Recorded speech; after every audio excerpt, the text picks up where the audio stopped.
Hello viewers, today we are taking example of dynamic equilibrium. Example dynamic equilibrium के क्या क्या example हैं. उससे पहले we should know about dynamic equilibrium. Dynamic equilibrium कब कहलाएगा? जब कोई body state of motion में रह रही है. अब state of motion में रह रही है तो state of motion में दो possibility हैं, या तो आपका ट्रांसलेशन मोशन होगा या रोटेशनल मोशन होगा, लीनियर मोशन या ट्रांसलेशन मोशन होगा या रोटेशनल मोशन होगा. It means body is going in a straight way और body is in a moving in circular way. तो इसमें अगर वो सर्कुलर में मूव कर रही, सपोज जैसे यहाँ पे सर्कुलर पाथ में मूव कर रही, तो ये लगातार मूव करती रहेगी. अगर कोई बॉडी स्ट्रेट ऐसे चल के चली जा रही है तो स्ट्रेट ऐसे ही चलती रहेगी. इसमें जो है कोई भी चेंज नहीं आएगा, भले ही इस पे कितनी ही अंडर जो है आपका सेवरल फोर्सेस लग रही हों.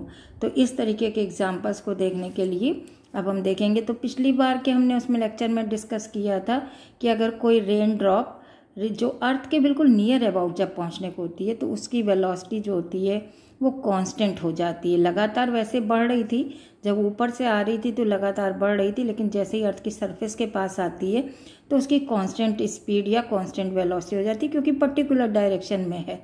इसी तरीके से अब हम दूसरा एग्जाम्पल ले रहे हैं, और ये एग्जाम्पल हम जो ले रहे हैं ये moving of an aeroplane at a certain height. मान लीजिए कोई एरोप्लेन अर्थ से ऊपर उड़ के जा रहा है, उसकी कुछ h हाइट है. अब ये इतनी h हाइट पे जो एरोप्लेन बना हुआ है तो ये नीचे वेट की फोर्स जो काम कर रही है वो तो नीचे की ओर लाने की कोशिश कर रही है. इसका मतलब यहाँ पे कोई एक और भी फोर्स है जो इसको इतनी हाइट पे मेंटेन रखे हुए है, तो अपलिफ्ट फोर्स है.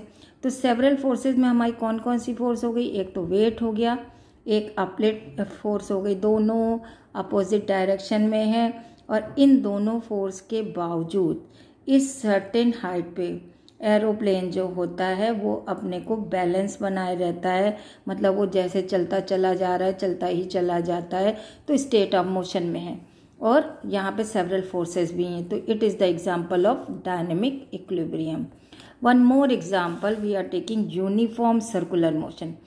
यूनिफॉर्म सर्कुलर मोशन में क्या है कि अगर एक कोई बॉडी सर्कुलर पाथ पे मूव कर रही है अबाउट इट्स सेंटर, और उसकी स्पीड नहीं बदल रही है, स्पीड कंटिन्यूसली जो है सेम रह रही है. तो स्पीड कंटिन्यूसली सेम रहने का मतलब स्पीड चेंज नहीं हो रही है, तो लगातार देखिए डायरेक्शन यहाँ कुछ और है, यहाँ कुछ और है, तो हम कांस्टेंट वेलोसिटी नहीं कहेंगे, कांस्टेंट स्पीड कह रहे हैं.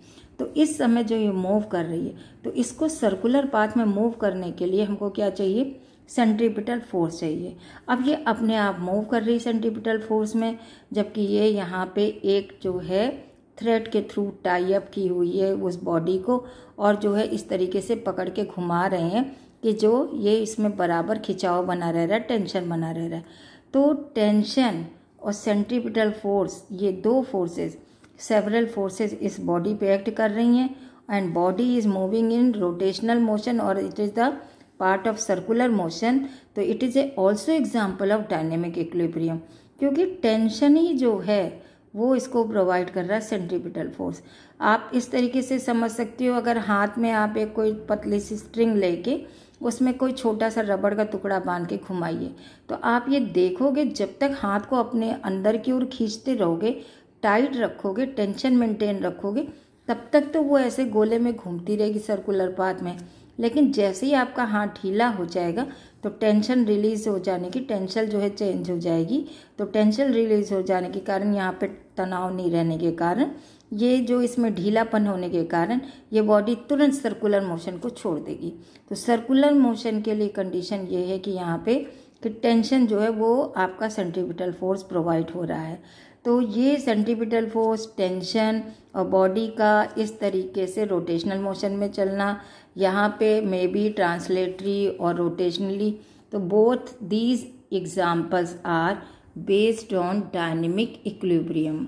आई hope so you understood this dynamic equilibrium के एग्जाम्पल्स. Thank you.